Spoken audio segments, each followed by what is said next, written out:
అత్తమ్మ కూర్చున్నారేంటి? మీ అబ్బాయి జాబ్కి వెళ్ళాడు, ఇంకా పని చేయరా? బాసలు దోమని బట్టలు విండండి, ఇల్లుకండి.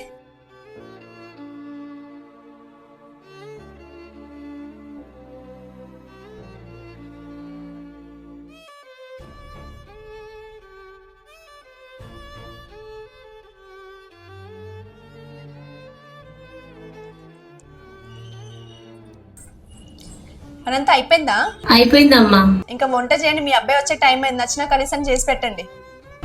సరే అమ్మా.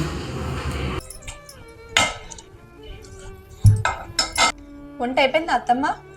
అమ్మ అయిపోయింది. ఎందుకు కీర్తన కర్రీ ఇంత మంచిగా ఉంది? మా అమ్మాయి చేసింది ఏంది? లేదు, నేనే చేసా.